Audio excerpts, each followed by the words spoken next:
اقرأ كتاب الله ترق جنانه وتنل عظيم الأجر والغفران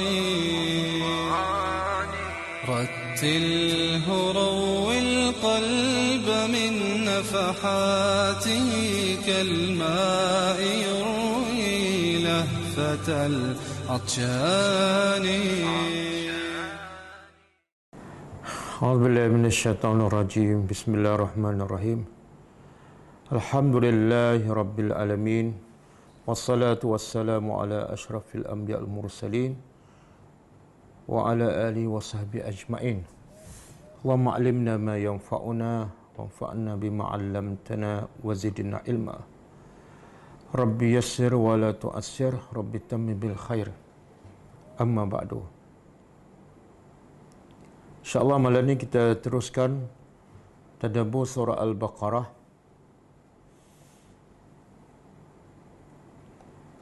Dan malam ini kita sambung ayat yang ke-266. Sebelum tu kita tengok pengajaran ayat lepas, ayat 264 dan 265. A'udzubillahi minasyaitonirrajim. يا أيها الذين آمنوا لا تبطلوا صدقاتكم بالمن والأذى كالذي ينفق ماله رئاء الناس ولا يؤمن بالله واليوم الآخر فمثله كمثل صفوان عليه تراب فأصابه وابل فتركه صلدا لا يقدرون على شيء مما كسبوا والله لا يهدي القوم الكافرين. Pengajarannya pertama,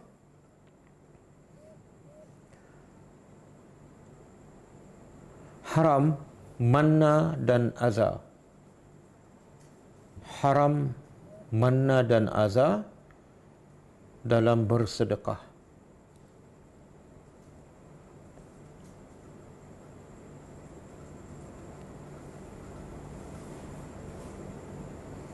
Yang kedua,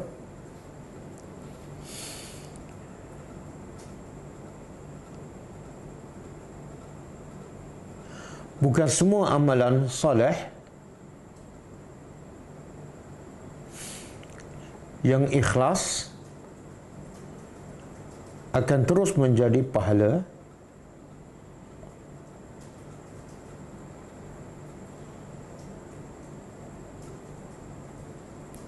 tetapi ia boleh terbatal. Tetapi pahala itu boleh terbatal bila-bila masa hanya dengan manna dan aza.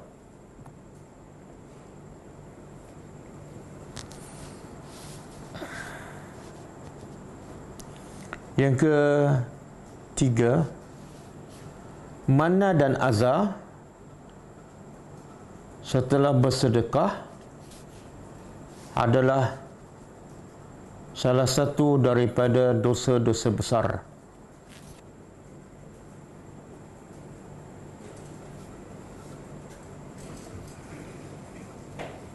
Yang di akhirat besok Allah tidak akan bercakap dengan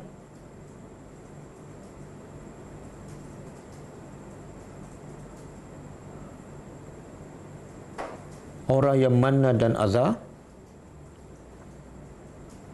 tidak memandang, tidak mensucikan mereka, dan bagi mereka azab yang pedih.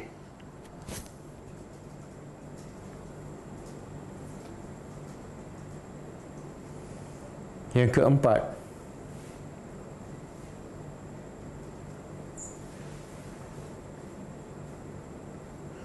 sesiapa yang ada manna dan aza setelah bersedekah, imannya kurang. Imannya kurang.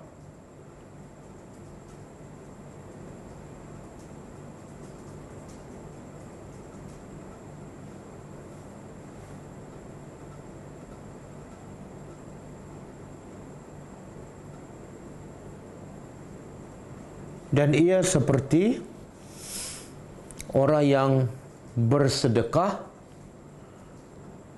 dalam keadaan riak.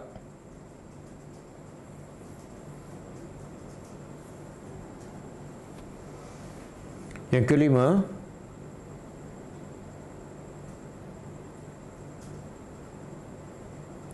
antara cara terbaik untuk memberi kefahaman dalam pendidikan ialah membuat contoh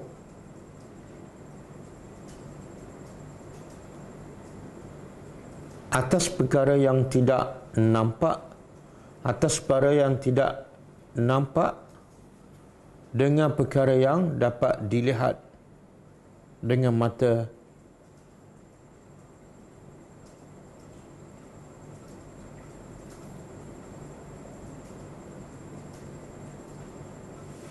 jadi terpadannya pahala ni tak nampak. Cara terbaik nak bagi orang faham ialah buat contoh sesuatu yang nampak. Okey, yang ke-5. 6. Haram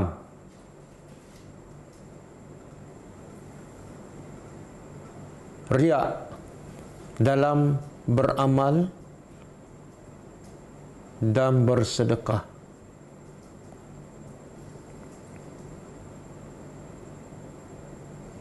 Dan ia antara sebab amalan tidak diterima oleh Allah Subhanahu wa taala.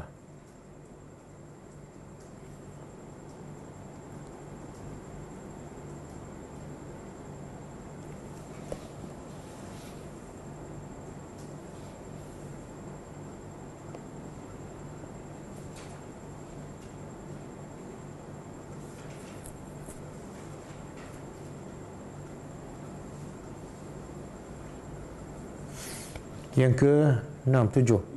Yang ke-7.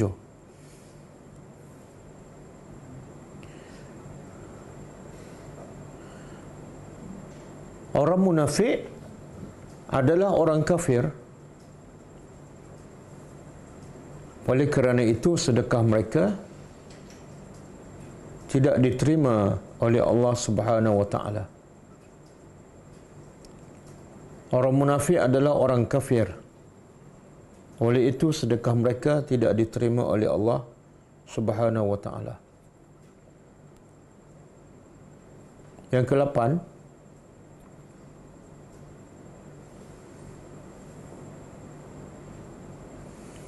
Allah tidak sama sekali akan memberi hidayat kepada orang-orang kafir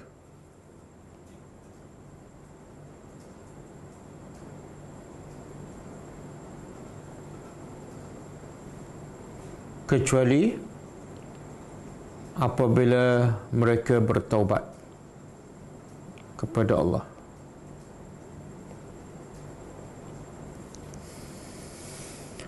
Okey, ayat seterusnya, ayat 265. A'udzubillahi minasyaitonir rajim. Wa masalul ladzina yunfiquna amwalahum ibtigha'a mardatillahi wa tathbitan min anfusihim.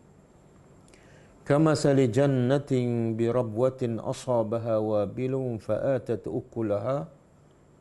فآتت أكلها ضعفين فإن لم يصبها وابل فطل والله بما تعملون بصير. Pengajarannya pertama,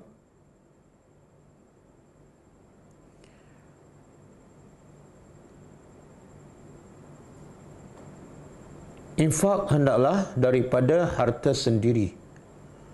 Infak hendaklah daripada harta sendiri. Dan tidak boleh sama sekali infak dengan harta orang lain.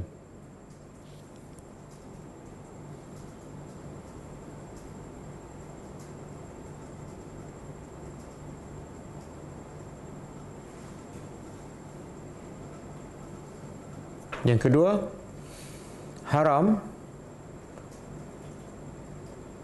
infak dengan harta yang haram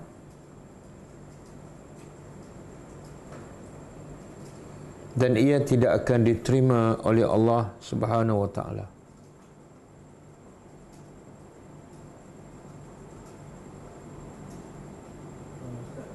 Yang ni kata haram bahasa yang kita kalau kita harta tu haram tapi dibagi kat orang lain Dia tak panggil infak lah. Dia duit haram tak boleh diinfakkan. Bila dia bagi pada orang, orang tu boleh guna. Tapi dia tak panggil infak lah. Dia tak panggil orang ni infak. Dia panggil melepaskan harta tu. Release. Bukan.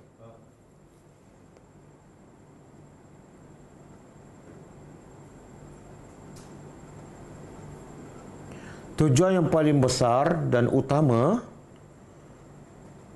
daripada infak dan semua amal soleh ialah untuk mendapat redha Allah.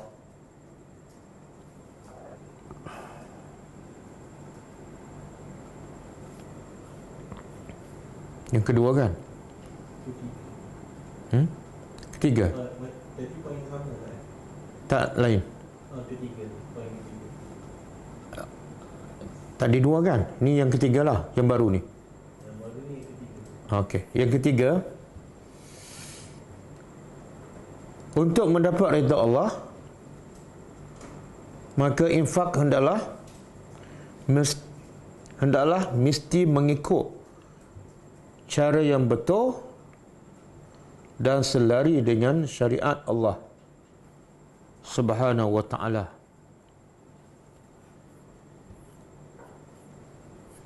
Antaranya tidak membazir.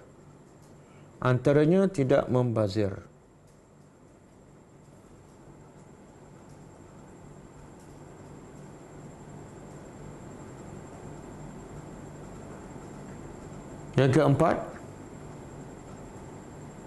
infak yang terbaik ialah daripada hati yang betul-betul yakin dengan janji Allah.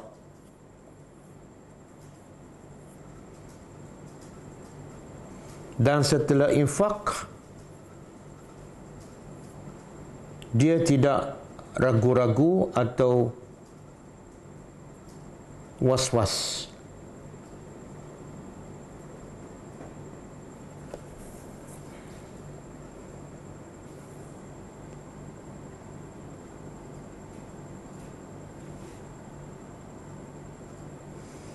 Yang kelima,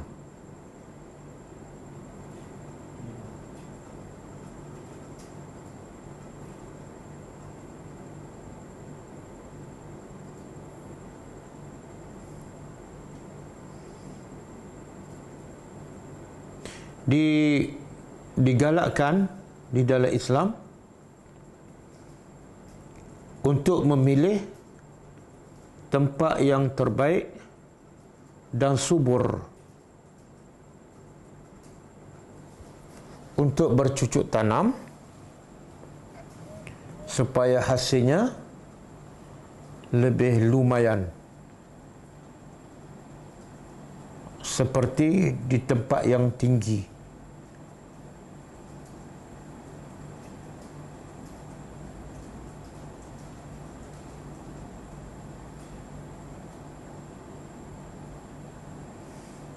Yang ketujuh, yang terakhir, Allah Maha mengetahui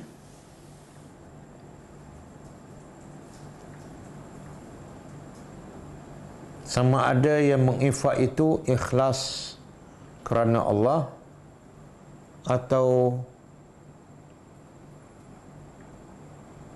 kerana riak dan untuk mendapat habuan dunia. Okey, kita sambung tadabbur ayat seterusnya.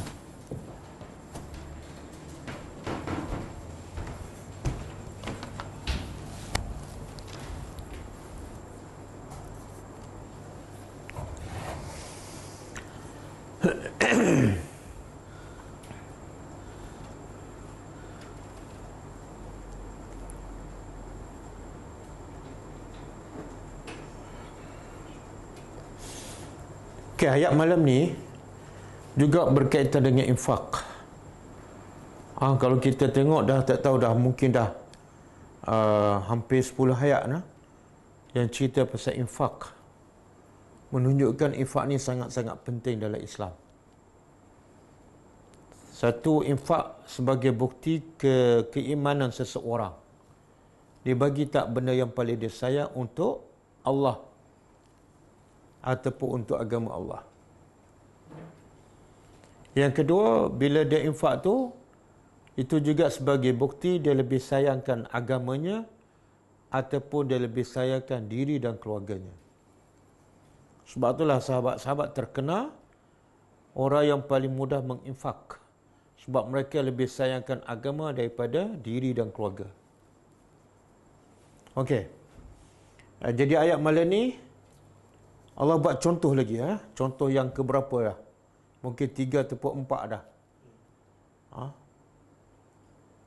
Contoh malam ni ialah tentang orang yang, gambaran umum, orang yang beramal soleh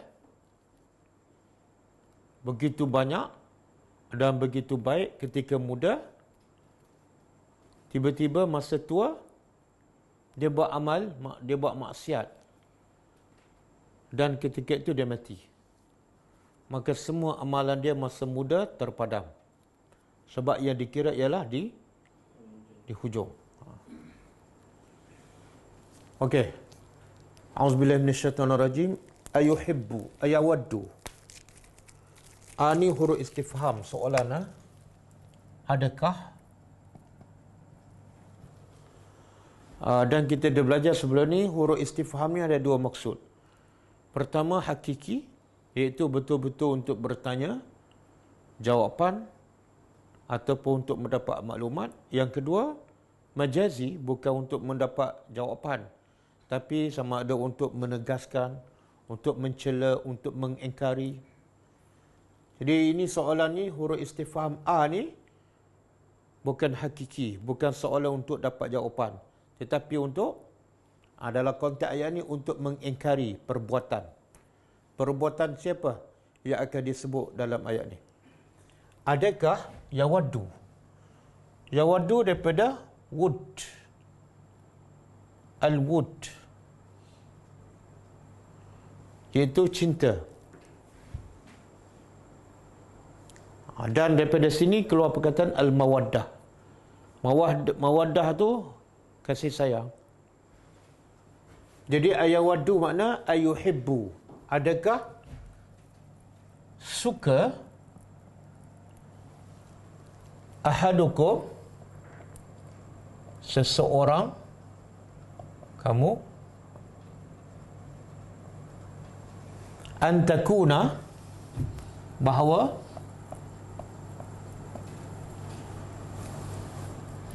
takuna menjadi lahu miliknya. Suka tak salah seorang kamu menjadi miliknya apa dah? Jannatun. Apa makna jannatun? Kebun. Semalam kita dah jumpa perkataan jannah. Kenapa dipanggil jannah? Sebab daun dia lebat dan dia melindungi orang yang duduk di bawah. Kenapa terlindung? Sebab daunnya terlalu lebat dan rindang. Okey, Allah tanya, bukan nak jawapan, tapi Allah nak mengingkari perbuatan orang ni. Nak tak seseorang kamu memiliki satu kebun, dan kebun tu kebun apa? Min nakhilin, dari nakhil, pokok kurma.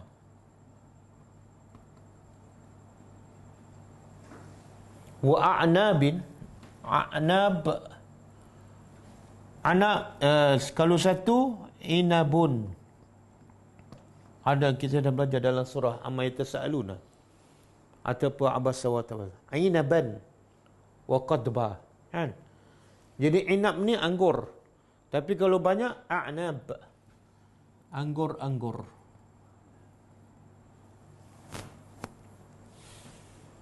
Jadi nak tak seseorang kamu mempunyai satu kebun? Kebun apa ni? Kebun kurma dan anggur. Allah sebut dua jenis. Satu kurma, satu anggur. Kenapa dua jenis je? Allah tak sebut kebun lain. Limau ke? Apple ke? Dua ni, dua jenis. Pokok ni adalah dua jenis buah yang paling disukai oleh orang Arab. Kenapa orang Arab sangat suka dua ni? Kurma, anggur. Kurma, anggur.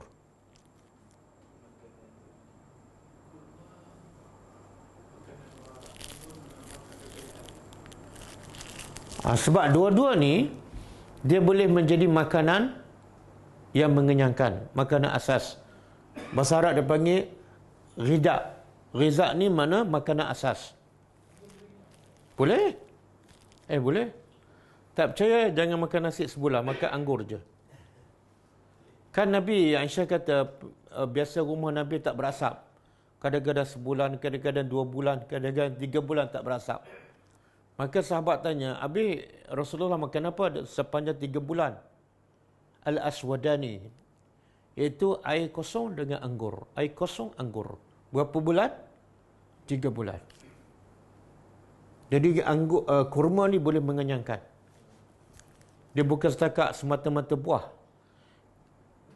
Kalau apple, boleh tak? Sebulan makan apple. Boleh? Tak payah sebulan lah, seminggu mati. Satu kelebihan dua-dua ni, anggur dengan kurma ni, dia bukan setakat semata-mata buahan, tapi dia boleh mengenyangkan. Yang kedua, kelebihannya dua-dua ni boleh makan ketika basah dan kering. Kan? Kurma bila basah dia panggil apa? Rutab. Bila kering dia panggil kurma lah. Kurma lah. Tamar tu bahasa Arab. Anggur bila basah dia panggil anggur, bila kering kismis. Ini telah kismis ini telah dibaca dengan 30 juz Al-Quran. Okey. Jus anggur. Dia apple tak boleh. Lemon tak boleh. Kalau makan lemon saja seminggu dia tak boleh mengenyangkan. Okey. Perasan tak? Dan nakhil pokok kurma. Kalau kurma dalam masyarakat at-tamru, sepatut dia tulis macam ni, jannatun min tamrin. Tamrin baru buah. Nakhil pokok. Tapi bila anggur, Allah tak sebut pokok, Allah sebut buah. Kalau pokok anggur apa dah? Al-karmu. Al-karmu. Ini pokok anggur. Nakhil pokok kurma. Jadi kenapa bila tamar Allah tak sebut tamar, Allah sebut pokok nakhil. Bila anggur Allah sebut buah, Allah tak sebut nama pokok. Kita pernah bincang dalam surah apa? Abasa ke An-Nazi'at. Ingat? Yang mana? Subhanallah, itu tadabbur tu. Kalau orang tak tadabbur, dia tak perasan ni kan? Sebab apa? Sebab ayat ni tak ada fardu ain. Jadi nakhil Allah sebut pokok sebab apa? Manfaat kurma bukan buah saja. Semua sekali. Batangnya boleh buat tiang masjid, tiang rumah. Pelepahnya boleh buat bumbung. Dan daun-daun dia boleh buat tali. Pokok dia, buah-buahan dia lagilah banyak kegunaan. Kan? Tapi anggur tak semua. Pokok dia, batang dia tak boleh dimanfaatkan. Maka Allah sebut buah. Boleh faham? Okey. Kemudian apa lagi yang dimiliki oleh orang ni? Kebun daripada anggur dan kurma, tajri. Tajri mengalir. Min tahtiha, dari Bawahnya. Bawah apa ni? Mana ada istana ni? Ini kebun ni. Bawah kebun kan? Ini bukan adalah syurga, jangan tersilap. Ini kan.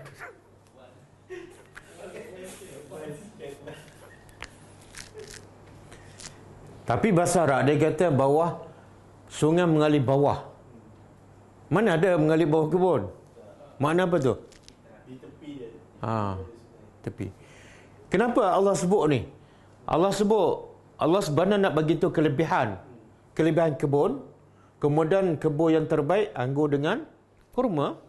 Kemudian Allah sebut sungai pula. Apa kelebihan sungai?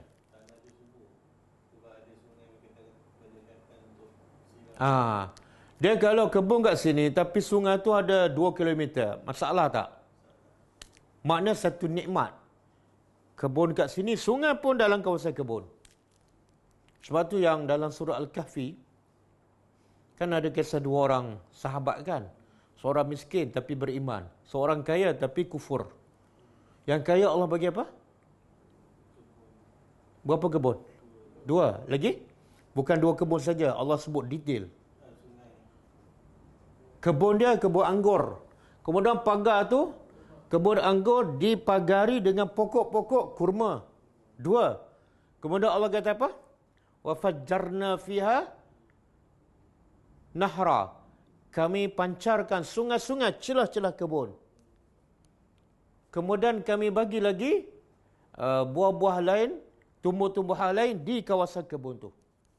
Tapi sebab dia kufur kepada Allah, dia syirik, Allah hancurkan semua. Okey, yang ni Allah bagi kebun, kemudian kebun yang terbaik anggur dan kurma, kemudian sungai mengalir pula dalam kebun tu. Al-anhar, sungai-sungai. Di sini Allah sebut jamak, bukan mesti sungai tu banyak. Kadang-kadang satu sungai, tapi daripada satu sungai dia pecah. Kemudian apa lagi? Lahu baginya fiha dalamnya min kulli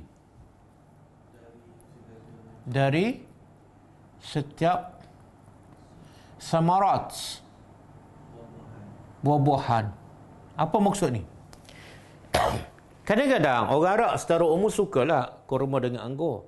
Tapi ada juga orang tak boleh makan kurma. Dia kata saya tak sukalah kurma, anggur pun tak berapa suka. Maka Allah kata apa?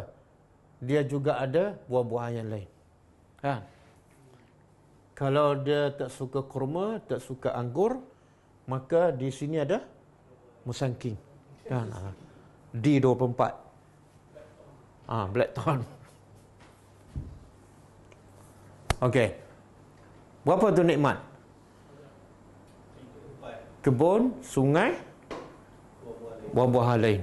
Lepas tu wa asabahu, itu satu bahagian.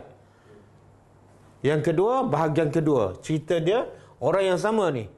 Wa asabahu al-kibaru, dan telah menimpanya atau mengenainya al-kibar. Kibar apa dia? Kibar ialah tua. Daripada kabir. Sebab tu dalam bahasa Arab dalam Quran ada bapaknya adalah syekhun kabir. Makna kabir tu bukan kabir besar tubuh badan, tapi umurnya dah tua.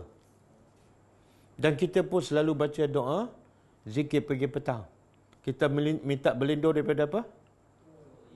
Tua yang nyanyuk kan? Okey. Dalam zikir tu ada tak perkataan al-kibar?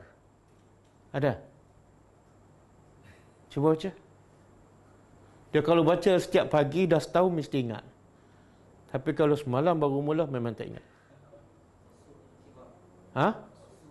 Start daripada awal sikit.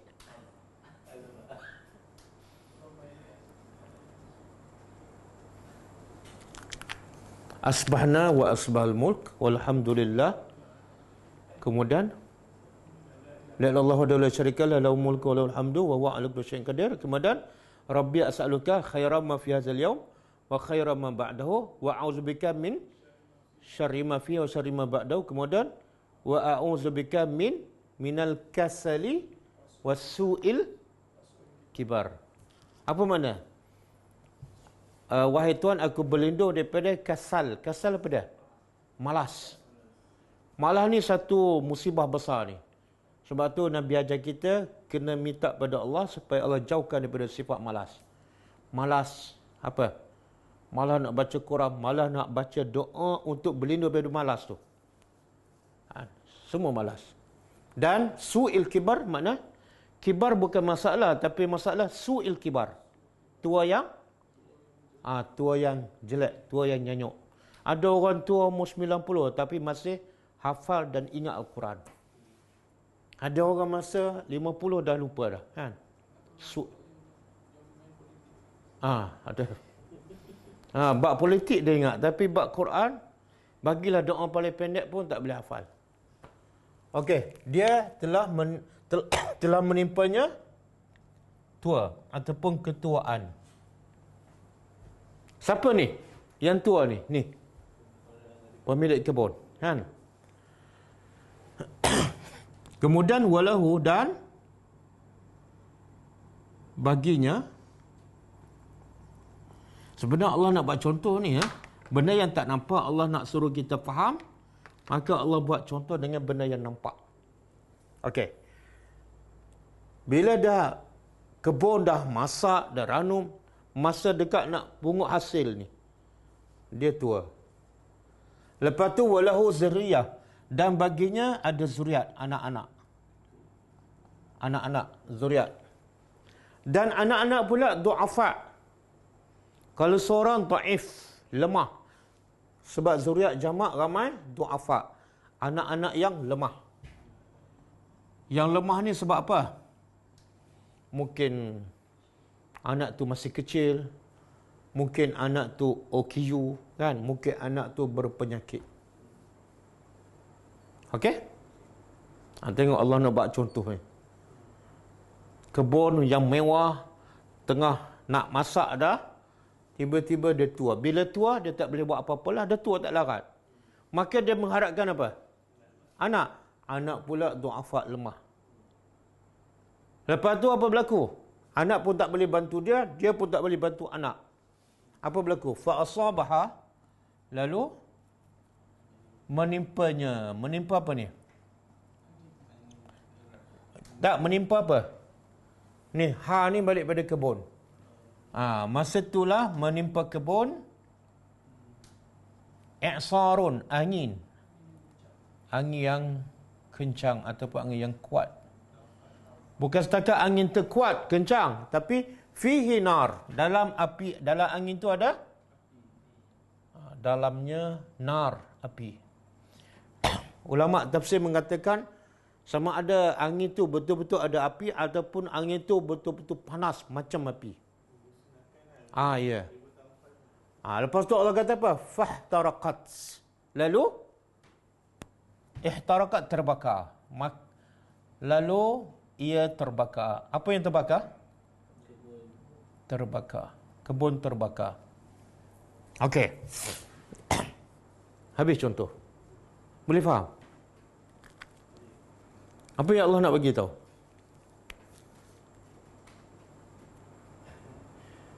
Perumpamaan infak dia, Ustaz.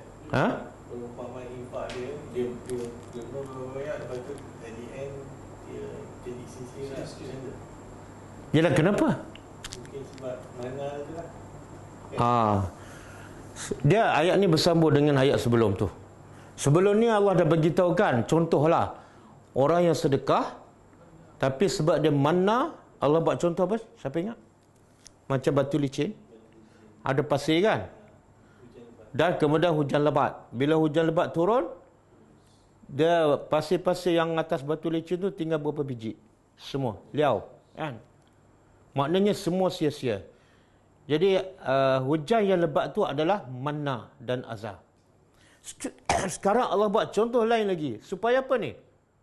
Supaya orang yang bersedekah tu betul-betul menghayati dan supaya mereka betul-betul menjauhi manna dan azab. Ini macam contoh kedua. Dia tengah-tengah kebun, dia tengah subur, dan nak pungut hasil, dia pula tua tak larat, nak bangun pun tak larat. Maka dia pun mengharapkan anak dia. Tengok-tengok anak dia pula lemah. Kemudian tengok pula datang angin kuat, terbakar hangis. Cuba bayangkan apa perasaan ni pemilik kebun. Cuba bayangkan. Ketika betul-betul nak pungut, ketika itulah dia tak boleh buat apa-apa dan hangus semua. Cuba bayangkan perasaan. Maknanya Allah nak buat contoh orang yang bersedekah, katalah juta-juta kan. Kemudian dalam kepala dia, aku pergi akhirat confirm selamat. Sebab apa? Sedekah aku banyak sangat. Semua orang tahu. Tapi dia mana kan? Dia pergi akhirat dengan sangkaan dia akan pungut hasil ni. Tapi bila pergi akhirat, tengok-tengok semua pahala sedekah dia. Jadi apa kaitan ni dengan anak, dengan terbakar ni? Kalau kat dunia masih ada anak, tapi Allah nak begitu, anak pun tak boleh tolong. Sebab apa? Sakit OKU. Dan nak suruh orang pungut hasil kebun dia pun tak boleh sebab kebun dah terbakar.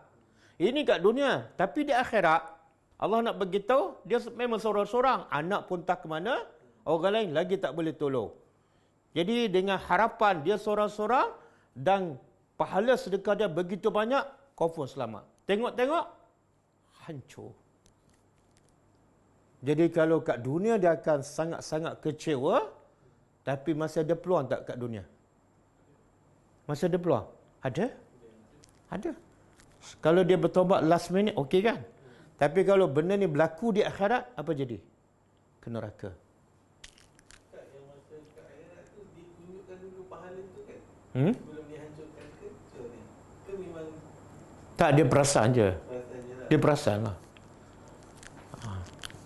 Dia, kalau kita tengok kisah pemilik kebun dalam surah Al-Kahfi, kan dia rasa apa? Apa yang dia kata? Dia kata tak akan berlaku kiamat. Dan kalau berlaku kiamat, dia kata kalau, dia kata apa? Kalau berlaku kiamat, Allah akan ganti dengan yang jauh lebih baik dengan yang aku miliki kat dunia. Tengok cara pemikiran yang salah. Dia pakai logik akal. Apa logik akalnya? Kalau kat dunia Allah bagi, makna Allah sayang. Betul? Kalau kat akhirat, Allah lagi sayang. Mesti lagi banyak. Macam ni lah ni. Boleh faham tak? Cubalah tanya orang kaya. Secara umumnya dia akan rasa apa? Takkanlah Allah nak azab aku, Allah bagi aku sihat, Allah bagi aku kaya kan? Makna Allah sayang. Takkanlah Allah nak azab kepada hamba yang Allah sayang. Jadi dia yakin di akhirat dia akan lebih baik. Sebab tu ramai orang tua yang kaya-kaya tak bertaubat.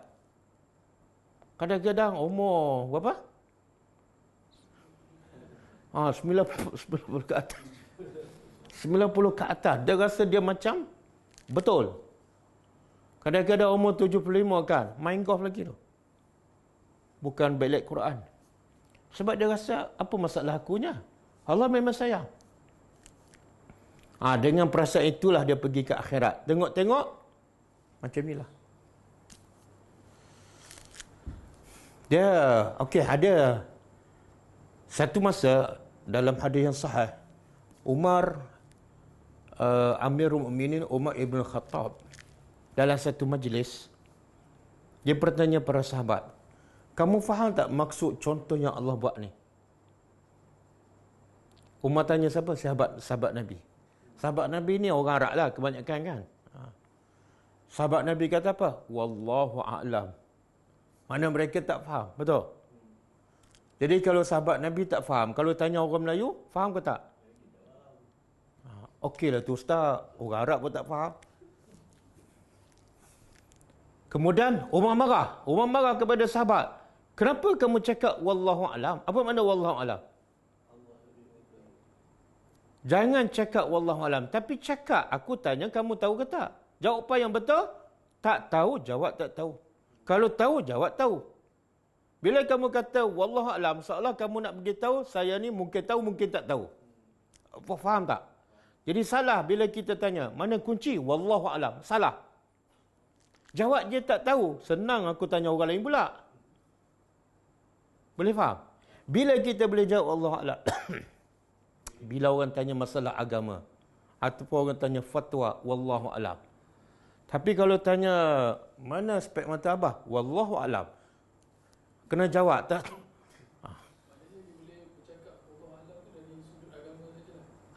Tanya hukum agama ataupun mufti nak bagi fatwa tak tahu, wallahu alam. Jadi Umar marah. Kemudian Umar tanya siapa? Ibnu Abbas. Masa tu Ibnu Abbas umur dia 13 tahun. Umar kata, ya walad, masa tu dia budak kan. Apa pandangan kamu? Kata Abdullah bin Abbas, fi nafsi syai'un. Aku rasa macam ada sesuatu lah. Aku faham. Maka Umar kata, cakap. Jangan kamu malu. Sebab dia budak. Umar tanya orang tua tadi semua wallahu alam.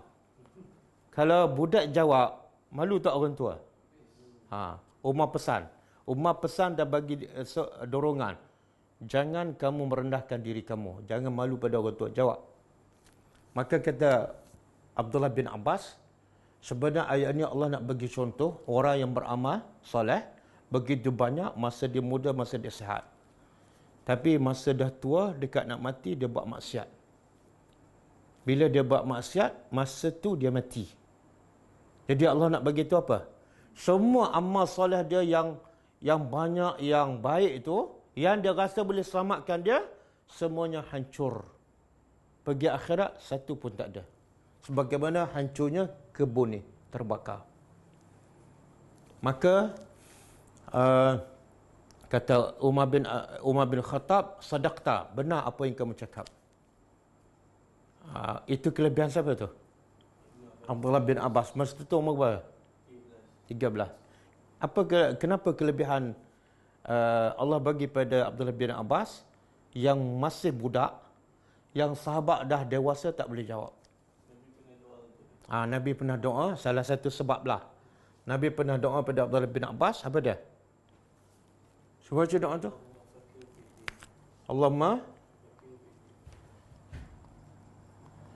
Allahumma faqihhu fid din. Kemudian wa'allimhu at-ta'wil. Tengok, orang yang paling mulia, orang manusia yang terbaik, doa kepada manusia. Apa dia doa yang terbaik? Allahumma faqihhu fid din. Ya Allah, berilah kefahaman mendalam kepadanya dalam agama. Faqih ni makna bukan setakat faham sikit-sikit, tapi secara mendalam. Sahabat tak faham maksud ayat ni, tapi dia faham. Dan wa'allimhu, ajarlah dia takwil. Apa makna takwil? Takwil apa dia? Takwil sebenarnya tafsir Al-Quran. Tadabbur lah.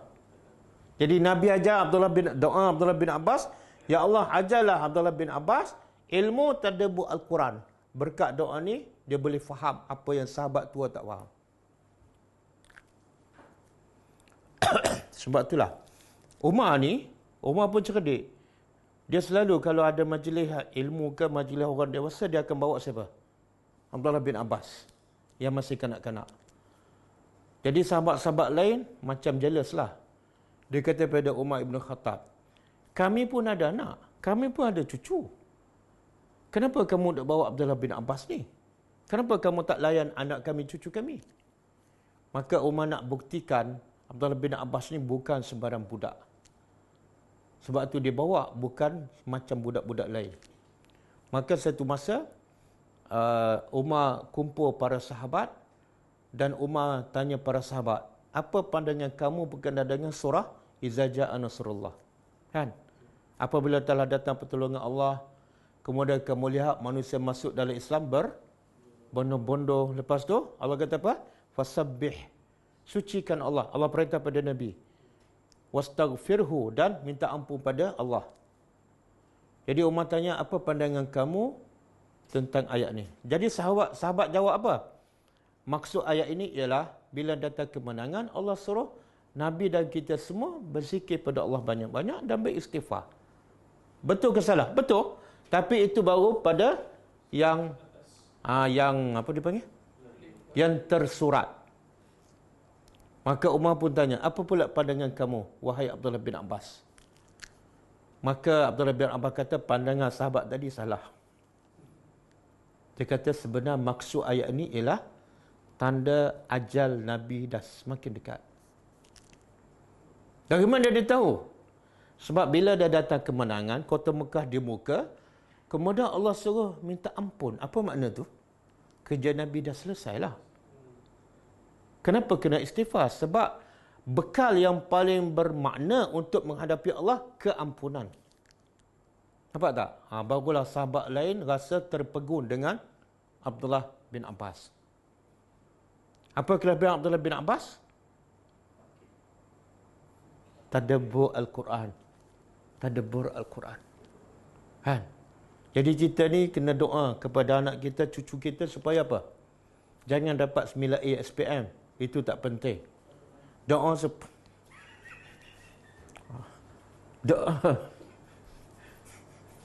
supaya anak-anak kita, cucu kita faham Al-Quran. Ya Allah, bila faham kata-kata Allah, garanti dia tak akan sesat.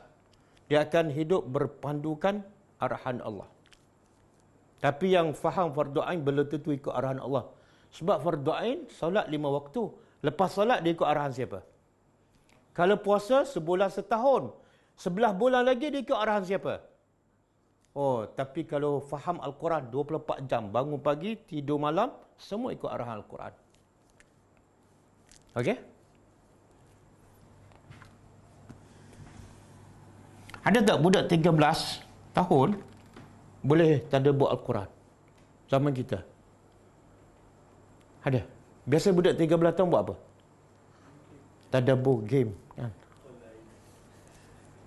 Itu bukan 13 tahun, 31 tahun pun sama. Satu grup. Okey. Kemudian Allah kata, kazalika, demikian itulah.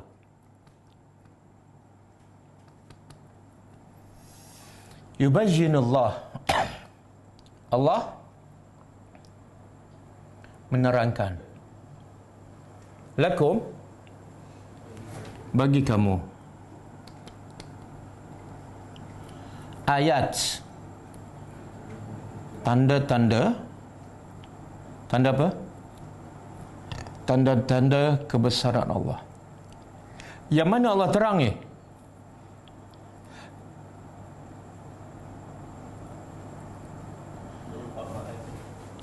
Salah satu ni. Supaya apa? Kenapa? Benda yang tak nampak kan? Pahala hilang. Mana nampak? Maka Allah buat contoh yang nampak. Itu maksud Allah menerangkan. Supaya manusia nampak, Allah buat contoh yang nampak. Dan la'allakum, supaya kamu, apa dia? Tatafakkarun, subhanallah. Makna apa ni? Allah nak galakkan apa ni di hujung ayat ni? Fikir. Yelah, kita nak faham ayat ni, kena fikir tak?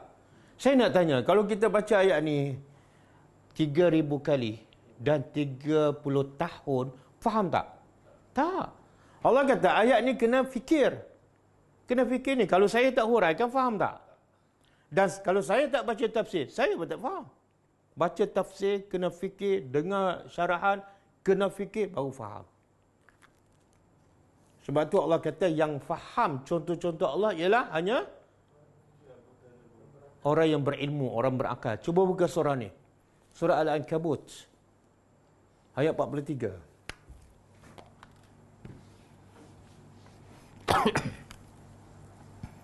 Wa tilkal amsal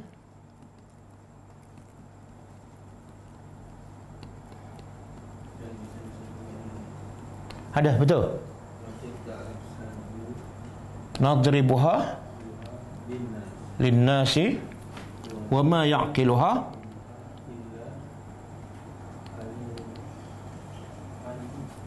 illa alimun.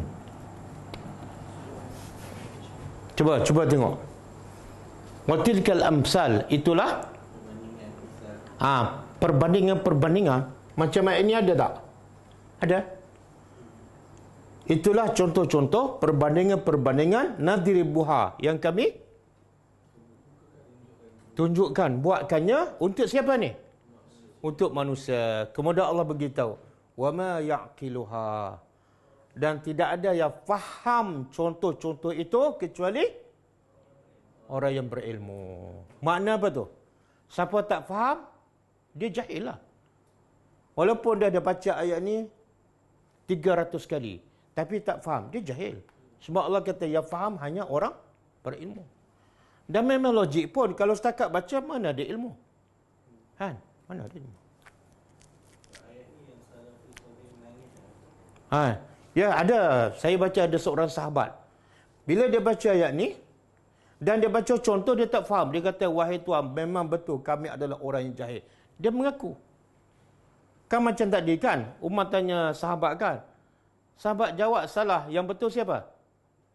Jadi kalau orang macam sahabat, walaupun dia sahabat, walaupun dia bangsa Arab, belum tentu faham, dia kena berfikir. Kalau orang Melayu, jadi ayat ni Allah nak mencela ni. Nak mencela siapa ni? Orang yang tak faham. Makna Allah kata, kalau kamu tak faham, kamu jahil. Kamu jahil. Okey. Saya nak tanya satu soalan ni. Ayat ni, contoh ni. Ayat 266. Sedekah tu apa dia? Sekarang Allah nak buat apa? Contoh kan? Orang sedekah begitu banyak. Jadi sedekah dalam contoh ni apa dia? Kebun. Okey. Kemudian apa yang menghanguskan kebun ni? Api. Api tu ibarat apa bagi orang yang sedekah? Manna lah. Manna dan azab. Okey, kalau saya tanya, ayat sebelum ni Allah sebut, orang yang manna dan azab terbatal pahala sedekah dia sama seperti orang yang sedekah kerana riak. Kan? Hasilnya sama. Tapi ada sedikit perbezaan. Apa perbezaan? Yang mana ni dah dapat pahala, tapi akhirnya terbatal. Yang riak, okey, saya nak tanya. Yang ni, yang kebun dia terbakar hangus, ataupun sedekah dia terhangus semua, sebab dia mana azah ke sebab dia riak? Mungkin tak dia sebab dia riak? Kenapa? Subhanallah. Kita berfikir. Sebab tu Syekh Saleh Utsaimin kata, siapa yang mengatakan angin yang ada api ni adalah riak, salah. Sebab orang riak daripada awal lagi tak ada kebun. Pahala daripada awal tak ada. Boleh faham? Jadi mana lebih baik? Tak dapat pahala daripada awal ataupun dapat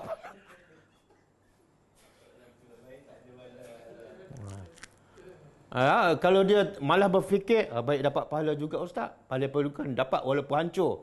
Dia malah berfikir kan. Tak. Jadi pengajarannya apa ni? Pengajarannya apa? Sebab itulah saya cerita sahabat-sahabat. Bila nak sedekah tak ada siapa tahu. Sebab dia terlalu takut ni. Pergi akhirat hancur. Tapi kita sekarang betul tak? Senang je. Sedekah adalah tak banyak. Dah tak kerap. Bulan Ramadan je.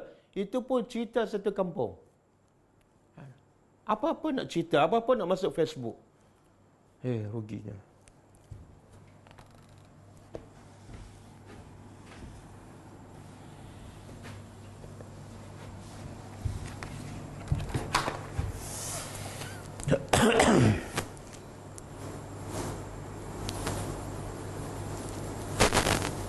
Okey.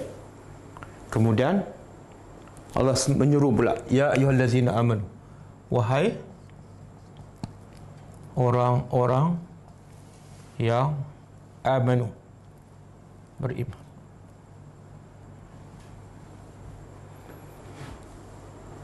Amanu. Jangan baca mi mati. Kalau baca mi mati, ada orang akan syok sendiri. Cuba baca mi mati. Ya ayyuhallazina amnu.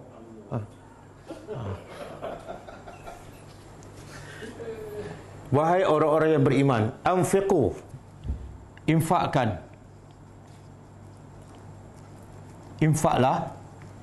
oleh kamu min tayyibat, dari tayyibat. Apa makna? Ada dua.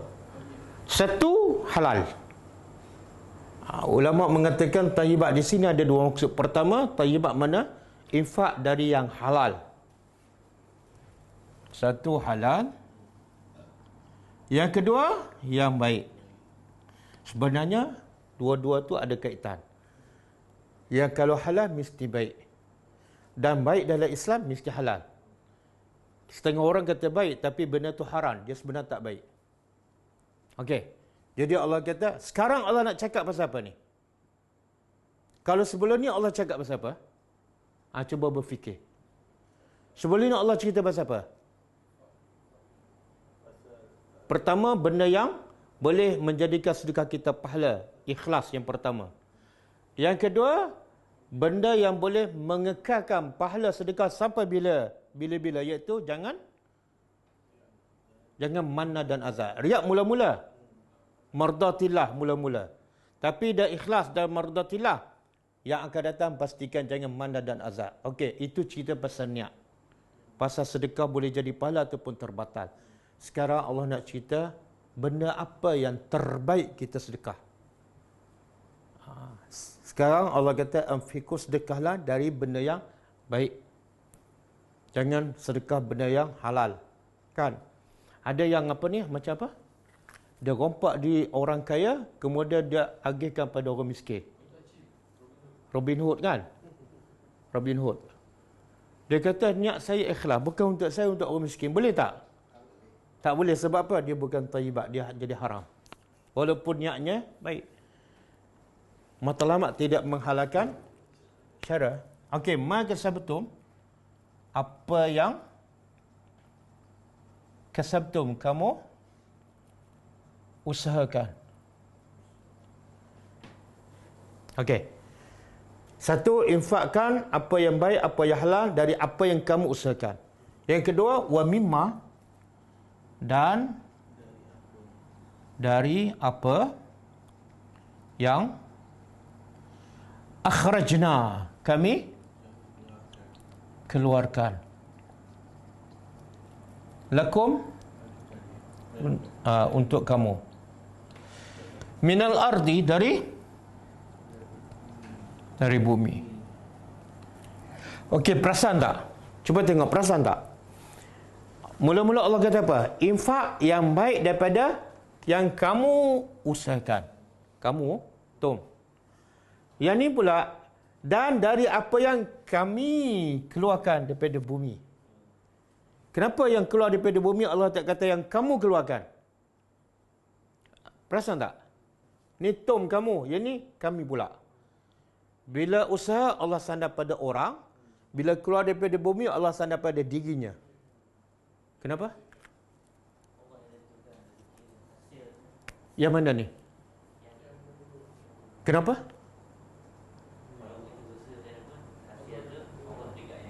Yang ni? Contoh apa dia ni? Yang kita usaha ni? Tak, tanam pokok ni yang kami keluarkan daripada bumi. Ni. Bahagian tanam kat sini. Jadi bahagian tanam daripada bumi, bukan tanaman saja, emas perak daripada bumi tak? Ya. Yang kamu usaha ni, itu barang yang kita berjual beli, berniaga. Yang ni Allah sandar pada kita.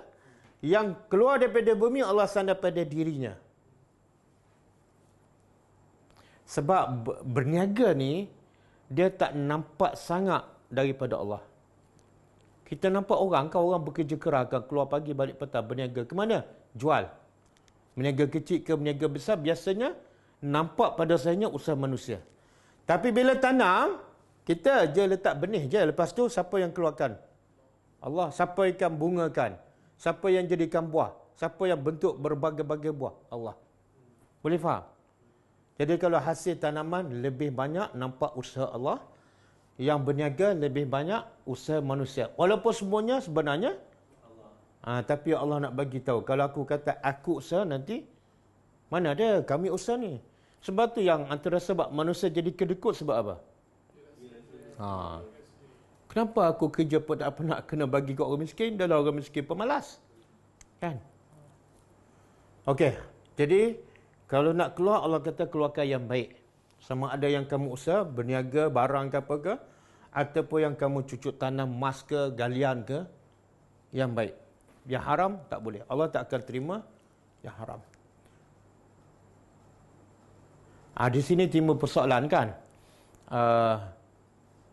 Yang haram nak buat macam mana? Allah suruh keluar yang baik kan? Katalah orang tu ada yang haram. Hasil dia mencuri ke, hasil dia riba ke, rasuah ke, kan? Laptop siapa bagi? Rakyat. Sebab dia bagi projek kan? Rasuah tu. Jadi nak buat apa tu? Nak bakar ke apa? Tapi haram.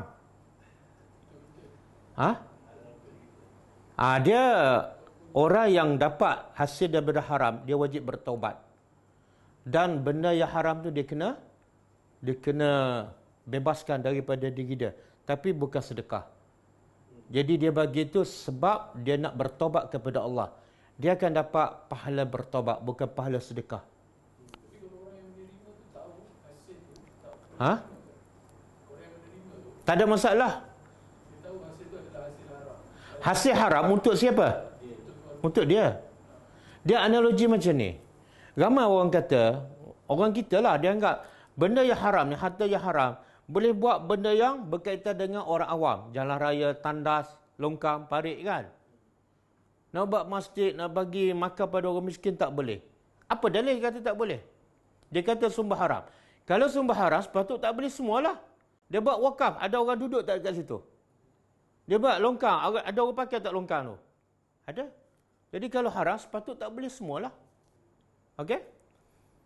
Jadi benda yang haram ni, dia tak boleh hanya kepada orang yang terlibat dengan benda yang haram. Tapi bila keluar daripada dia, pergi kepada orang lain, benda tu jadi halal. Saya bagi contoh. Kita beli di barang di kedai 7-Eleven. Ada jual arak tak? Ada kan? Jadi rezeki dia, duit dia bercampur tak benda haram. Kita beli Pepsi RM2, kita bagi RM10. Sebelum kita ada orang beli arak. Jadi duit yang dia bayar untuk arak tu digunakan untuk bagi baki kita RM8. Halal tak duit tu? Tapi sumber haram tu. Kita nampak tu. Ini bayaran duit arak tadi. Halal ke tak? Kata sumber haram, semua haram. Haram bagi siapa ni? Bagi penjual tu, penjual. Kamu jual yang haram, kamu yang terlibat dengan benda haram. Saya ambil hak saya. Betul? Dan Nabi pernah tak berurusan dengan orang Yahudi, berjual dengan orang Yahudi? Kan? Perisai Nabi pun digadai pada kedai orang Yahudi. Orang Yahudi ni biasa berniaga benda halal ke ataupun haram? Orang Yahudi biasa terlibat tak dengan rasuah. Tapi Nabi berurusan tak dengan orang Yahudi? Sumber orang Yahudi halal ke haram? Nabi makan benda halal ke haram? Jangan salah jawab. Kadang-kadang dia malah berfikir, orang kata tak boleh benda haram, boleh buat jalan je. Dia malah berfikir. Akhir sekali bila orang bagi jawapan berbeza, dia kata ustaz ni tak betul. Padahal dia tu jumud. Malah berfikir. Okey. Kemudian Allah kata apa? Wala tayammamu, dan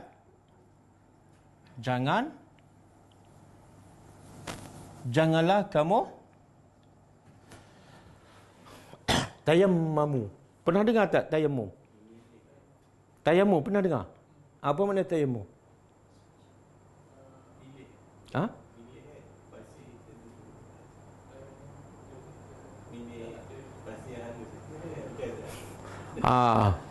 Itulah kelebihan orang Melayu. Dia guna bahasa Arab tapi dia tak faham. Cuba buka surah Al-Ma'idah ayat 6. Ayat tu panjang tapi saya nak ambil yang ada perkataan tayammamu. Falam tajidu ma'a. Dia tidak dapati air. Fatayammamu.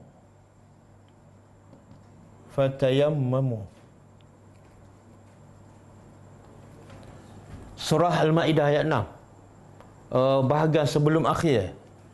Fatayammamu sa'idan tayyiba.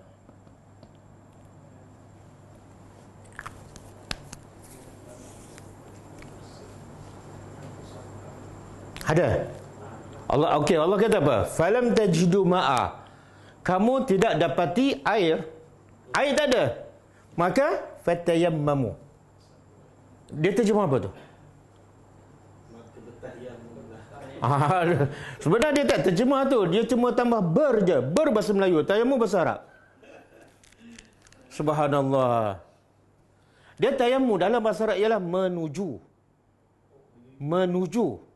Jadi kalau kamu tidak dapati air, maka tujulah debu yang bersih. Tuju. Tayammum dalam bahasa Arab mana tujulah. Yang ni pun orang kita berbeza pendapat. Ada tayammum dengan debu. Ada tayammum dia tepuk je ke mana-mana kan. Yang mana betul?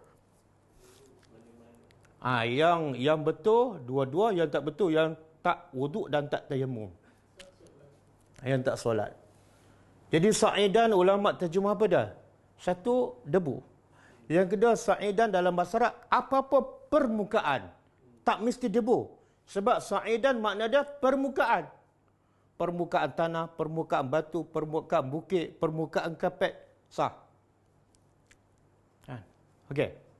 Syarat dia apa dah? Benda tu tayyibah, bersih. Okey, kita balik pada ayat kita. Jadi tayammum apa makna tadi? Tuju kan? Maka Allah kata apa? Sedekahlah benda yang baik. Dan jangan kamu tuju dengan mengambil khabis. Khabis lawan tayyib. Kalau tayyib baik ataupun halal, khabis haram ataupun benda yang buruk ataupun dah rusak. Jangan kamu menuju mengambil al-khabis yang buruk. Minhu, darinya. Darinya ni balik pada apa? Nya ni balik pada khabis. Makna apa tu? Itu makna tayammum. Kita ada ada pakaian. Banyak kan satu almari. Kita pun sengaja ambil yang khabis. Itu dipanggil tayammum, menuju. Tapi kalau kita ambil tu, katalah kita ambil 10 pakaian, baru kita tuju yang baik, tapi dalam yang baik ada satu, itu tak termasuk, tak salah. Itu bukan termasuk tayammum. Tayammum ni betul-betul tuju mengambil yang tak elok je. Ustaz, saya ada nak infak ni. Apa dia? Pakaian. Banyak tak? Banyak satu almari. Yang mana ni? Saya nak clearkan almari saya. Mana apa tu? Tayammum lah tu. Kan? Tayammum. Oh, kak nak tayammum je.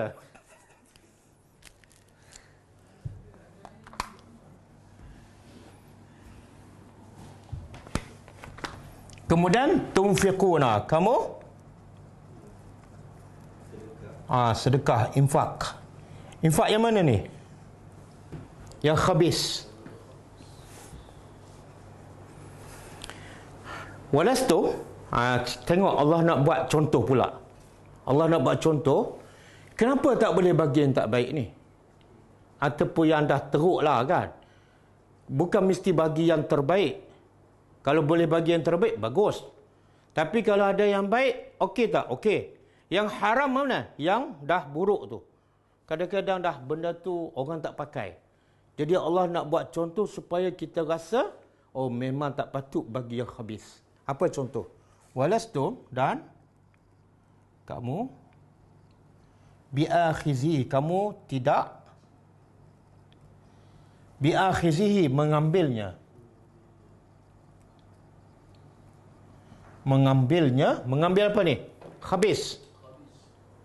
Illa, kecuali antughmidu, bahawa kamu tughmid apa? Memejam mata. Dia tulis apa? Memejam mata fihi. Dia terjemah apa? Yang lain? Memicin.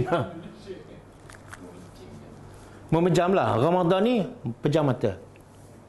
Apa maksud ni? Apa maksud? Allah kata jangan bagi pada orang yang tak baik. Sebab apa? Kalau takdirkan kamu orang miskin dan orang bagi yang tak baik pada kamu dan kamu perlukan, kamu ambil tak? Ambil. Tapi cara ambil apa? Kalau boleh tak nak tengok. Sebab apa? Rasa, ya Allah, tapi aku terpaksa ambil sebab aku perlukan. Jadi kalau kamu pun tak suka ambil yang habis, macam mana kamu boleh bagi pada orang? Boleh faham?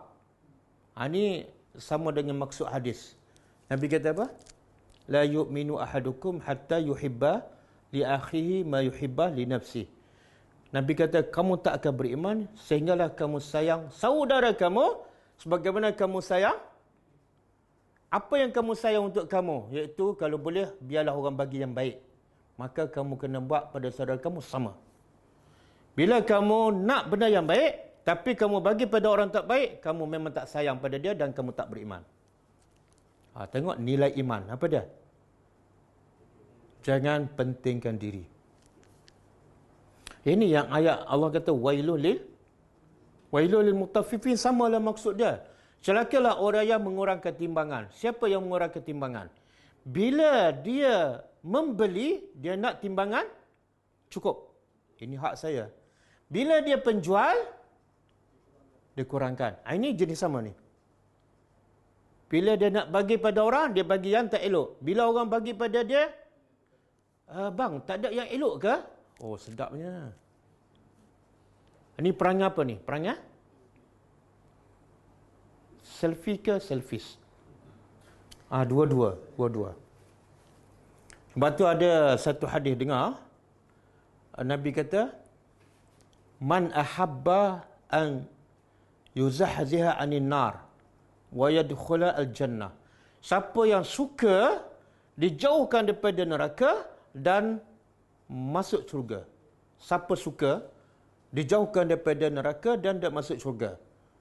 Kalau suka, Nabi kata apa? Falta'tihi maniyatuhu. Maka kematian, kalau dia suka nak masuk syurga dan jauh daripada neraka, biarlah kematian datang kepada dia dalam keadaan pertama, wa huwa yu'minu billah wal yaumil akhir. Dalam keadaan dia beriman kepada Allah dan hari akhirat. Satu. Itu akidah. Akhlaknya apa? Wal ya'ti an-nas ma yuhibbu an yu'ta ilahi. Yang kedua, hendaklah dia datang kepada orang sebagaimana dia suka orang datang kepada dia. Apa maksud?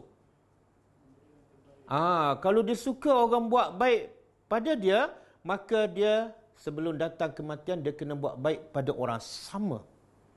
Dia nak orang bagi benda baik, dia kena bagi benda baik pada orang.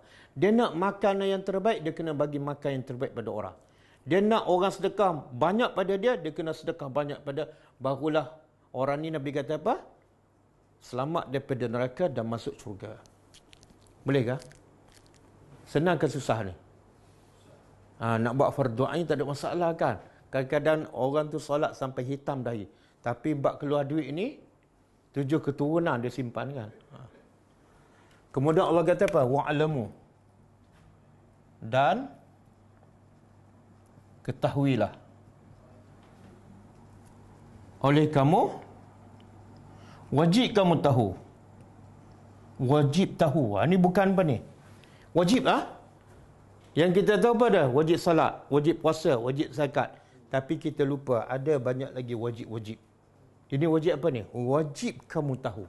Apa dia? Annallah, sesungguhnya Allah Ghaniyun, maha kaya, Hamidun, maha terpuji. Okey, apa munasabah dua sifat Allah sebagai penutup kepada ayat cerita pasal infak ni? Apa munasabah dia?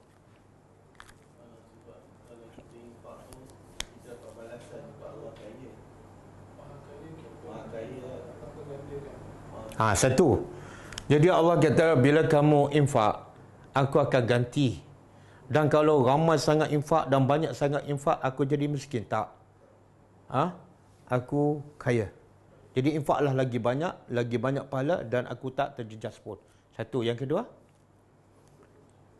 biasanya kalau kita suruh orang infak tu, biasa orang yang suruh infak tu ada kepentingan. Ada kawan saya dulu, kalau dia mengajar, dia banyak cerita pasal ayat infak. Kenapa?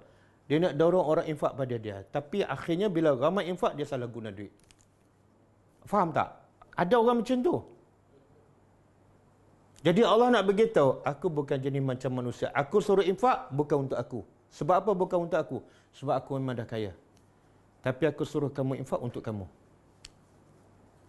Okey. Dua, yang ketiga maksud dia, Allah Maha Kaya, Allah tak perlukan sedekah khabis. Kenapa kamu nak bagi barang terpakai kan? Barang tak boleh pakai. Allah Maha Kaya, Allah tak perlukan sedekah macam tu. Sebab itulah sedekah ni ada hadis. Bila kita sedekah, yang pertama sampai kepada siapa? Sampai kepada Allah. Pahala tu sampai kepada Allah. Ada satu masa Aisyah radhiyallahu anha, bila dia nak sedekah, dia wangikan sedekah dia, duit ke apa ke, dia taruh minyak wangi. Orang tanya, kenapa kamu wangikan benda yang kamu nak sedekah? Maka Aisyah menjawab, kamu tahu tak, sedekah ni yang pertama akan sampai kepada siapa? Subhanallah, tengok cara Aisyah berfikir. Jadi benda nak sampai kepada Allah mesti terbaik, termasuklah wangi kan. Jadi patut tak kita nak bagi pada Allah benda yang habis? Patut tak? Bila kita fikir pahala sedekah pertama sampai kepada Allah, kita tak akan bagi yang habis.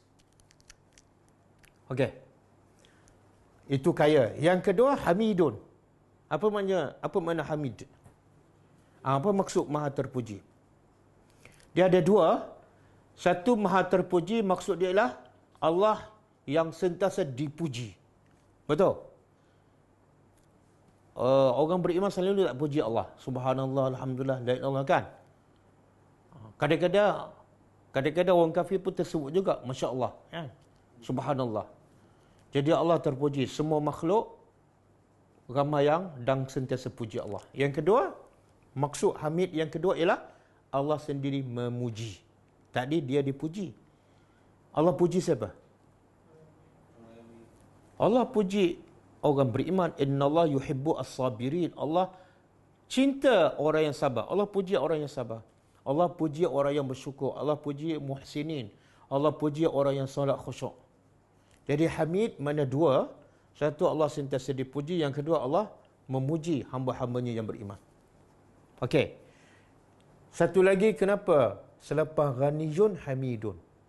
Kaya dan terpuji. Apa kaitan kaya dengan terpuji?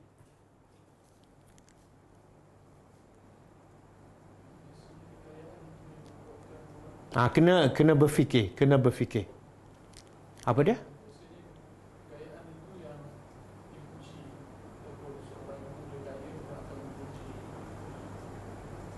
Tak, biasanya manusia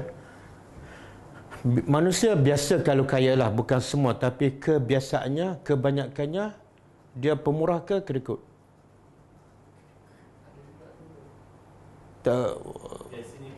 Biasanya kedekut lah kan. Biasanya kedekut. Okey. Bila orang kaya kedekut, orang puji ke orang kutuk? Itu kebiasaan manusia. Tapi Allah nak bagi tahu, aku berbeza. Bila aku kaya, semua terpuji. Aku bukan macam manusia. Jadi manusia ni bila kaya adalah segelintir yang dipuji sebab dia pemurah, tapi kebanyakannya sombong. Kalla innal insana la yatgha ar-ra'ahu. Sekali-kali tidak. Sesungguhnya manusia biasanya tagha, melampau. Bila tu? Ar-ra'ahu, bila dia lihat diri dia serba kaya, serba cukup, melampau. Okey?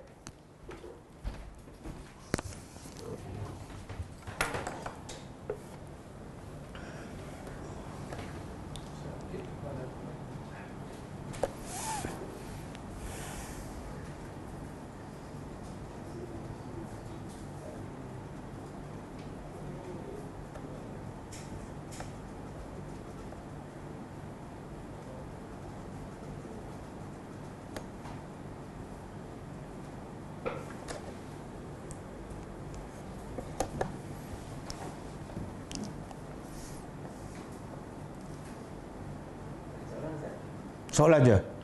Macam ni Grab ni yang hantar Grab ni, kalau dia hantar makanan haram untuk orang kafir, macam mana hukum dia tak? Okey. Yang Grab hantar makanan haram, kalau dia tahu hukumnya haram. Hukumnya haram. Apa dalil?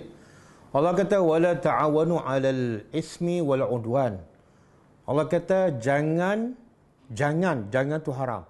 Jangan kamu tolong-menolong dalam perkara dosa dan permusuhan. Bila kita tahu benda tu haram dan kita tolong hantar, kita tak makan.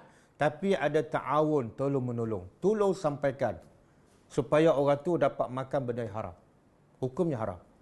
Sama juga orang bawa teksi ataupun bawa kereta Grab, dia bawa orang tu pergi ke Batu Cave. Kalau dia tahu orang tu pergi Batu Cave nak buat ibadat dia lah. Kalau dia tahu, haram bawa tu.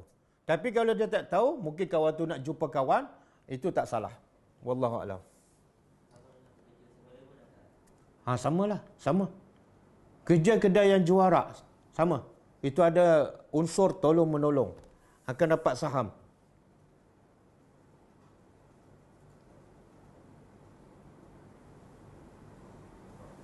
Mungkin persoalan, dia kata kalau saya berhenti nak kerja apa? Jangan fikir berhenti nak kerja apa. Fikirlah kalau aku mati masuk neraka macam mana. Kan?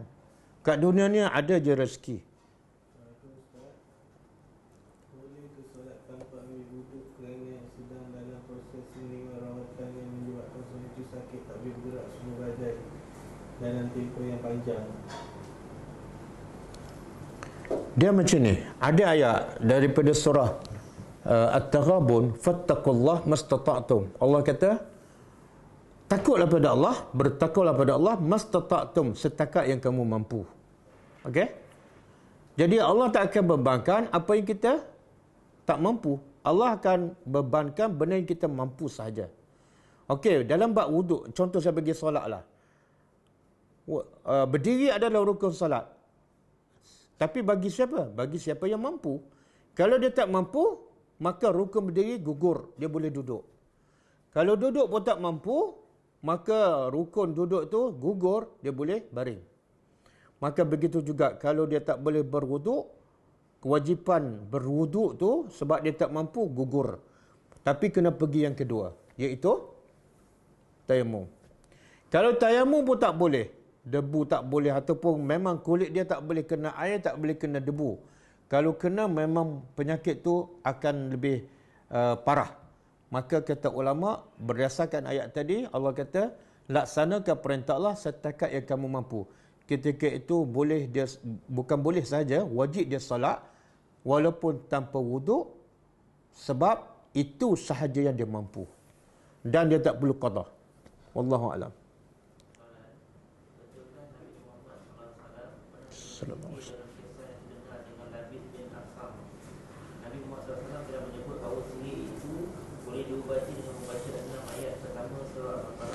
Okey. Ayat surah Al-Baqarah dan 3 ayat terakhir surah tersebut. Adakah perkara ini benar? Okey, kisah Nabi disihir oleh orang Yahudi yang bernama Labid bin Al-Asam adalah sahih. Dia sebut dalam hadis sahih, riwayat Bukhari ataupun Muslim. Itu adalah sahih. Kemudian dalam hadis juga menyebut Nabi rawat dirinya sendiri daripada sihir itu dengan membaca 2 surah. Bukan surah Baqarah, bukan awal surah Baqarah. Nabi baca surah Al-Falaq dengan surah An-Nas. 6 ayat dengan 5 ayat 11 ayat. Bukan surah Baqarah. Wallahu a'lam.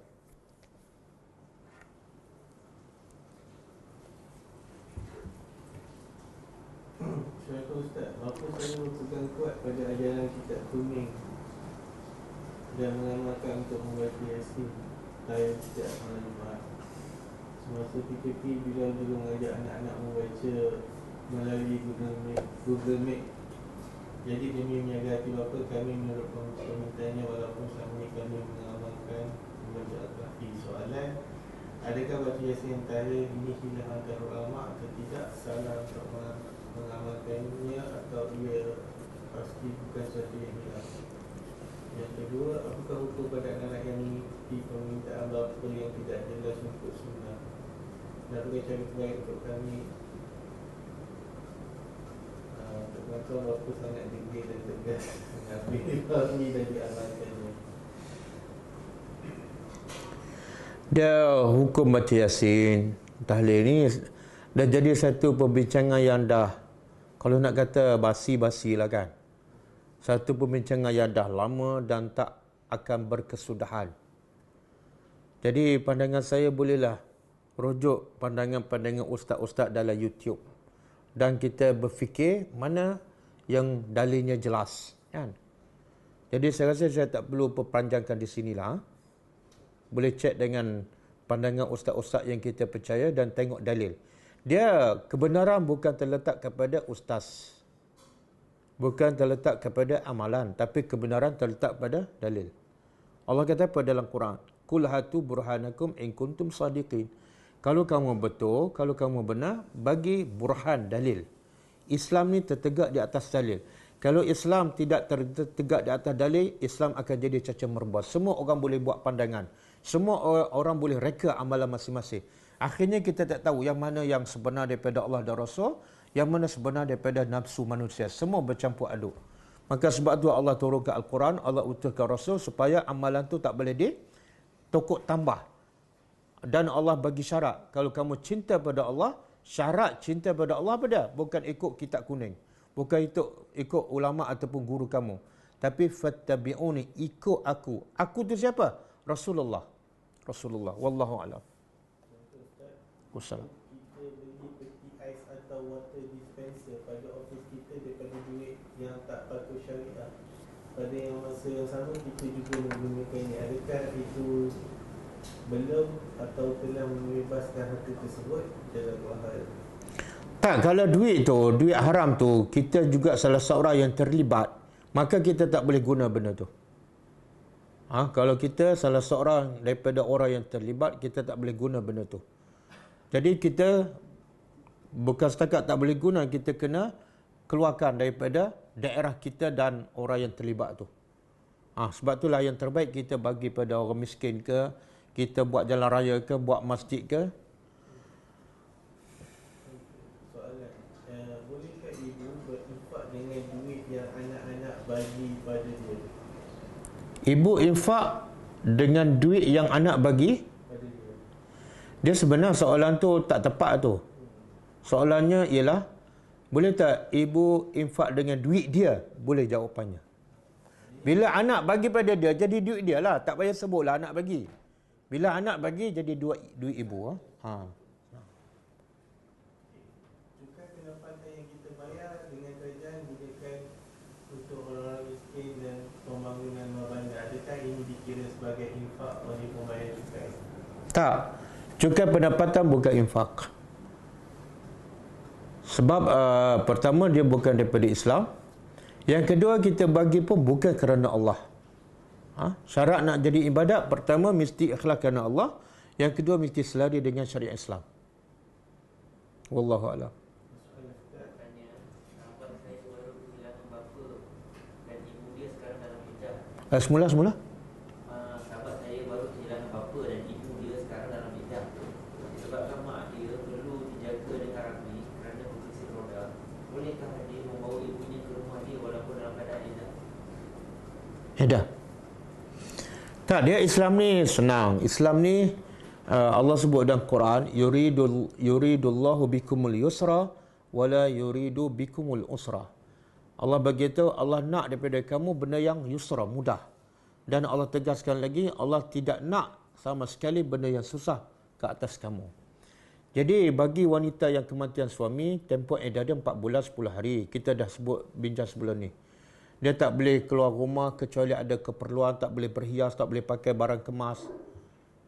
Tetapi bila ada darurah, seperti dia berkursi roda, tak ada orang uruskan, dan anak nak duduk bersama dia pun mungkin anak perlukan tempat yang lebih selesa untuk bekerja dan sebagainya, maka ketika itu disebabkan darurah, maka dia boleh bawa ibu dia duduk bersamanya.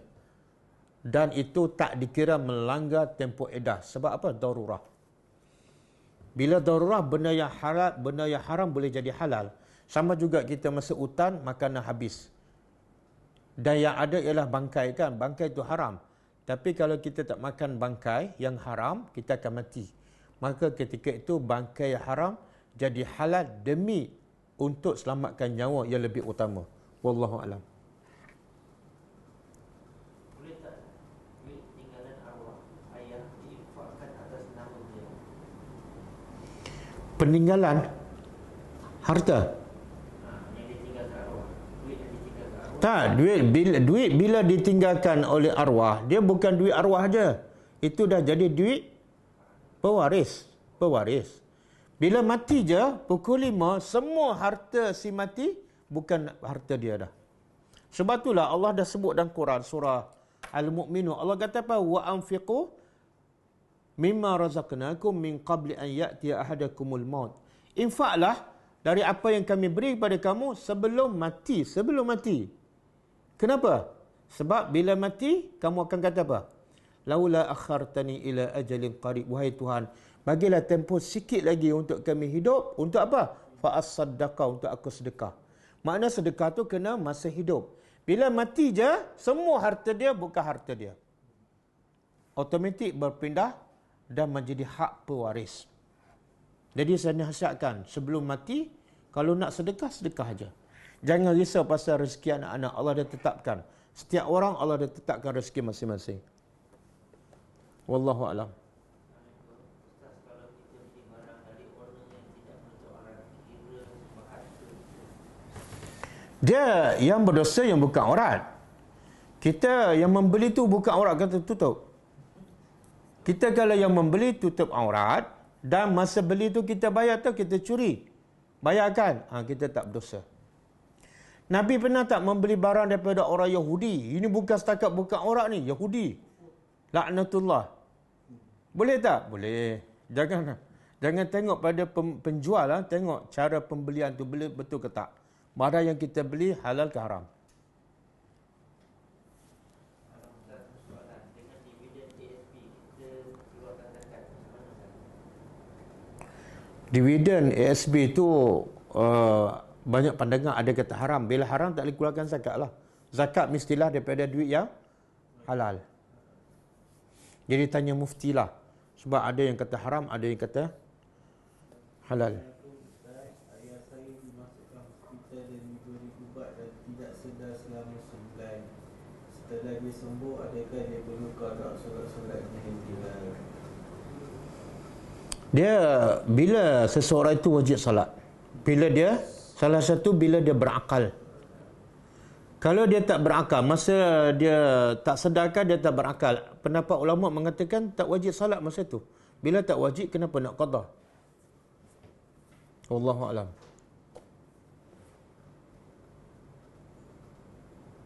Dah.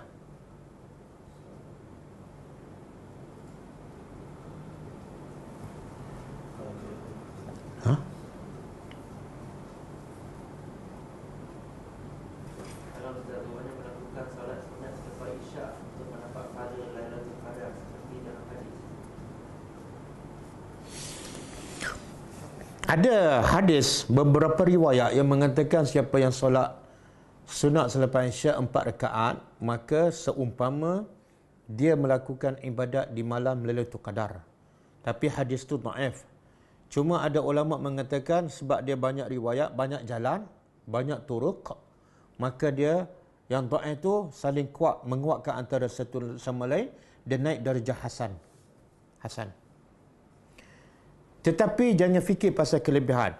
Hadis yang sahih ialah Nabi memang solat 4 rakaat selepas Isyak. Itu sahih. Jadi kita buat aja sebab Nabi buat. Itu sahih. Sama ada dapat pahala ataupun malam Lailatul Qadar, itu nombor 2. Yang penting kita buat kerana Allah. Wallahu alam. Kalau Ustaz orang muda menginaikan rambut atau mengkadrkan rambut boleh? Dia ina kalau warna apa? Macam mana dia nak purple ke, pink ke? Ada pendapat mengatakan boleh kecuali hitam. Hitam tak boleh. Kalau warna rambut dia putih, dia nak warna ke hitam, itu tak boleh. Kecuali bila dalam peperangan. Kalau katalah barisan tentera Islam kebanyakan orang tua kan, rambut pun dah putih.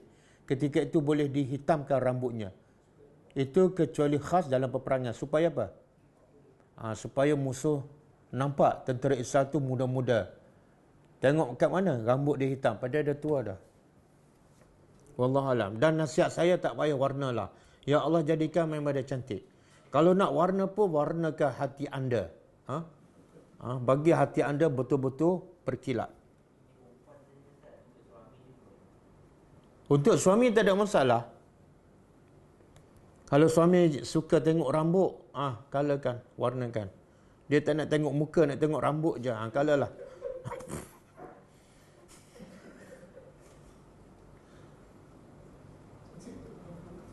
Ustaz, kalau kita infak semua duit tanpa tak simpan untuk pergi haji boleh ke? Tak, kita dah belajar ayat sebelum ni kan. Infak yang terbaik apa dah? Bila yas'alunaka maza yunfiqun, sahabat bertanya Nabi apa yang mereka nak infak. Allah sebut qulil afwa. Apa makna afwa? Afwa makna lebihan daripada yang wajib. Jadi simpan untuk haji sebab itu adalah wajib, rukun. Lebihan tu sedekahlah.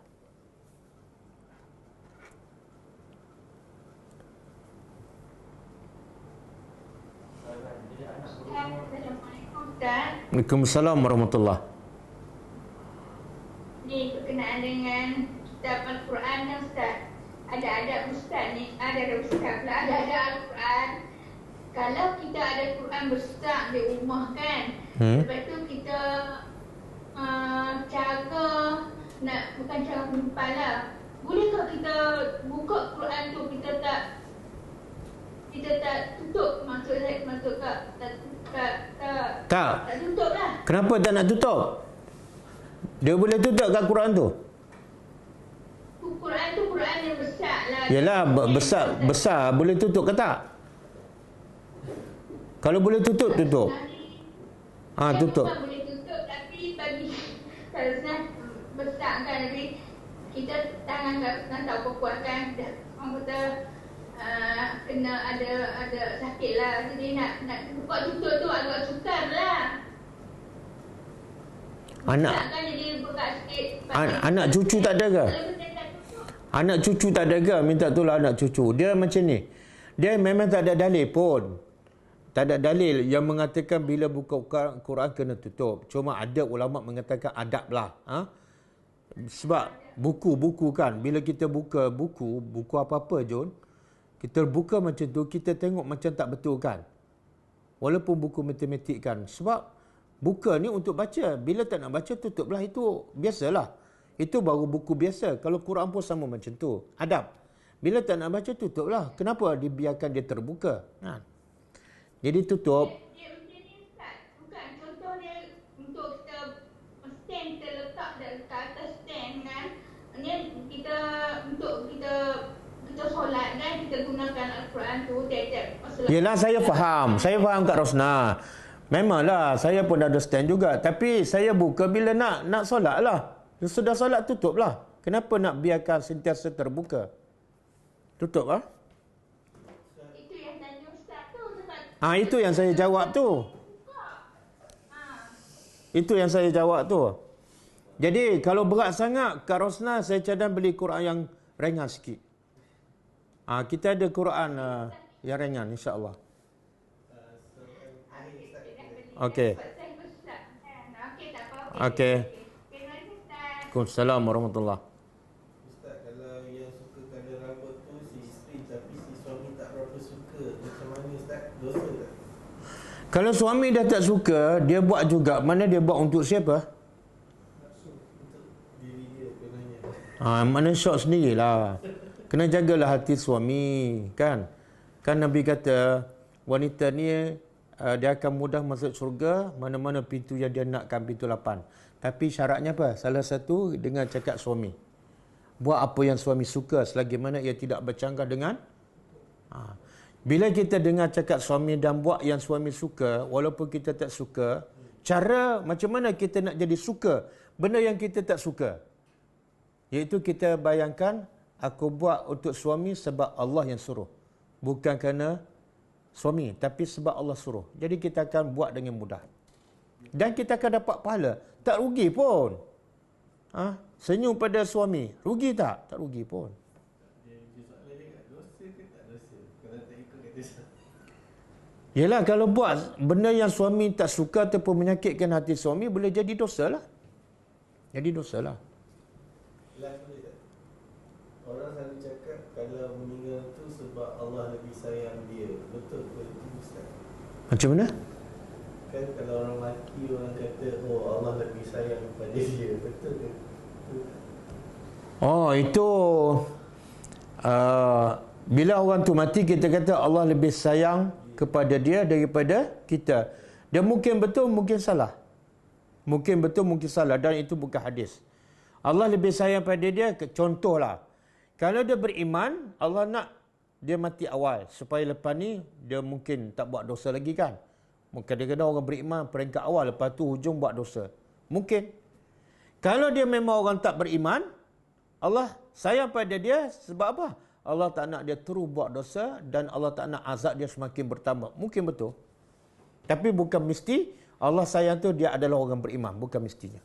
Wallahu alam. Okey, cukup lah. Kita jumpa lagi insya-Allah malam besok. InsyaAllah kita tutup dengan membaca tasbih kafarah. Subhanakallahumma wa bihamdika asyhadu an la ilaha illa anta astaghfiruka wa atubu ilaik. Assalamualaikum warahmatullahi wabarakatuh. كتاب الله ترق جنانه وتنى العظيم